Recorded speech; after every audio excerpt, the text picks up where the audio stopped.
नमस्कार। कभी सोचा है कि कोई फिल्म सिर्फ एक फिल्म ना हो बल्कि एक पॉलिटिकल एडवर्टाइजमेंट हो।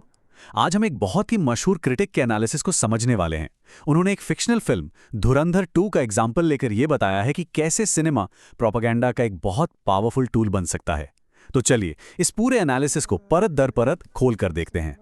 इस एनालिसिस की शुरुआत ही एक बहुत सीधे और कह सकते हैं एक भड़काऊ दावे से होती है। सोर्स के मुताबिक यह एक फिल्म नहीं है, यह बीजेपी का सबसे महंगा चुनावी विज्ञापन है। बस यही वो बड़ा सवाल है जिसके चारों ओर हमारी आज की ये पूरी पड़ताल घूमने वाली है। तो सवाल उठता है कि एक फिल्म और एक विज्ञापन, इनके बीच में आखिर वो लाइन कहाँ होती है। इस विश्लेषण के हिसाब से इसकी शुरुआत फिल्म के डिस्क्लेमर से ही हो जाती है, जिसे यहाँ एक तरह का लीगल चीट कोड कहा गया है। तो देखिए, फिल्म के एकदम शुरू में एक लाइन आती है, सच्ची घटनाओं से प्रेरित। अब क्रिटिक का कहना है कि ये लाइन एक तरह से एक लीगल चीट कोड की तरह काम करती है।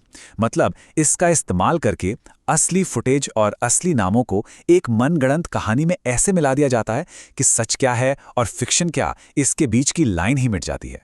अच्छा, तो ये किया कैसे जाता है? विश्लेषण बताता है कि इसकी पहली टेक्निक है मूड सेट करना, जिसे इमोशनल प्राइमिंग भी कहते हैं। दावा यह है कि फिल्म शुरू होते ही देखने वालों की भावनाओं के साथ खेलना शुरू कर देती है। तो ये इमोशनल प्राइमिंग आखिर है क्या चीज? देखिए, ये एक साइकोलॉजिकल टेक्निक है।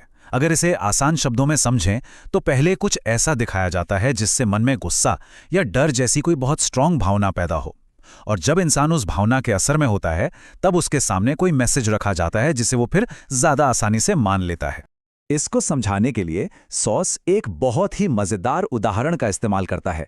यह कुछ ऐसा है जैसे कोई पहले आपको एक बहुत तीखी मिर्च खिला दे। अब जब मुंह जल रहा हो तो राहत के लिए दी गई कोई भी मिठाई फौरन खा ली जाएगी। क्रिटिक का कहना है कि फिल्म का जो शुरुआती सीन है वो वही तीखी मिर्च है। वो गुस्सा पैदा करता है ताकि बाद में जो प्रोपेगेंडा परोसा जाए वो मीठा लगने लगे। अब आते हैं दूसरी टेक्निक पर, और ये शायद ज्यादा चालाकी भरी है, विलन की तारीफ। ये विश्लेषण हमें दिखाता है कि कैसे फिल्म के विलन का ही इस्तेमाल हीरो की इमेज को और मजबूत करने के लिए किया गया है। सोस का तर्क बड़ा सीधा है। जब विलन हीरो की तारीफ करता है तो दर्शक एक अलग स्तर पर आश्वस्त होते हैं। जरा सोचिए, अगर हीरो के दोस्त उसकी तारीफ करें तो उसमें कोई बड़ी बात नहीं, वो तो करेंगे ही, लेकिन जब उसका सबसे बड़ा दुश्मन ही उसकी ताकत को मान ले तो ये बात देखने वालों के दिमाग में कहीं ज्यादा गहराई से बैठ जाती है। भावनाओं से खेलने के अलावा ये विश्लेषण एक और बड़ी टेक्निक की तरफ इशारा करता है, और वो है हाल के इतिहास को ही बदल देना। तो ये है तीसरा हिस्सा, फैक्ट वर्सेस फिक्शन, जहां फिल्म में किए गए दावों की सीधी टक्कर असली आंकड़ों से होती है।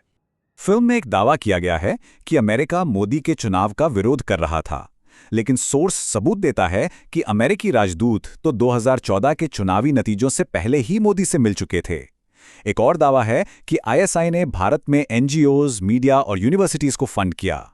इसके जवाब में सोर्स उन रिपोर्ट्स का जिक्र करता है जिनमें US based right wing groups द्वारा आरएसएस से जुड़े संगठनों को फंडिंग देने की बात कही गई है।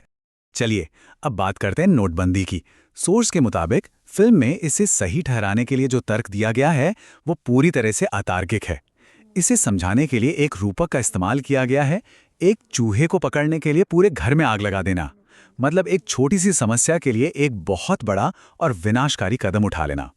फिल्म के हिसाब से नोटबंदी की वजह थी 60,000 करोड़ रुपए की नकली करेंसी जो कथित तौर पर भारत में भेजी जा रही थी।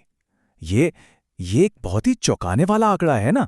लेकिन सोर्स यहां आरबीआई का डेटा सामने रखता है, और वो डेटा बताता है कि नोटबंदी के ठीक बाद वाले साल में असल में सिर्फ 43 करोड़ रुपए की नकली करेंसी मिली थी। सोचिए जरा, कहां 60,000 करोड़ और कहां सिर्फ 43 करोड़।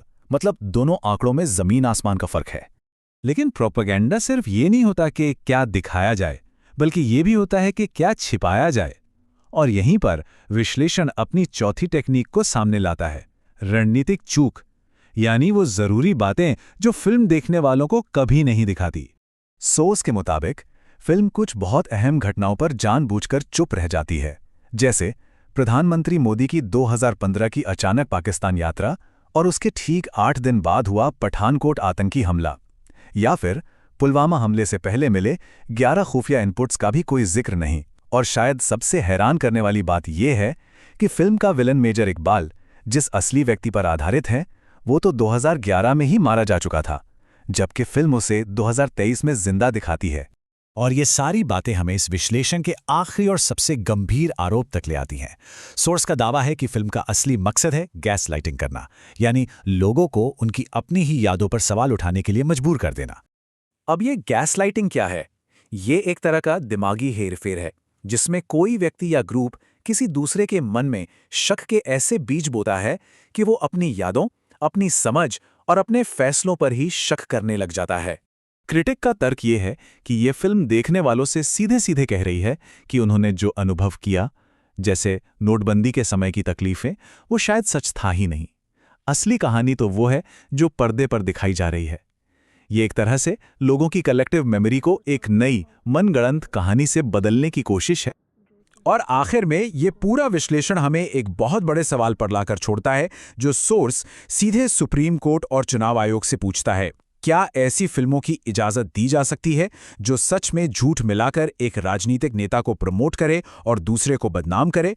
ये एक ऐसा सवाल है जो सिर्फ एक फिल्म के बारे में नहीं, बल्कि हमारे लोकतंत्र में मीडिया और राजनीति के रिश्ते के बारे में है।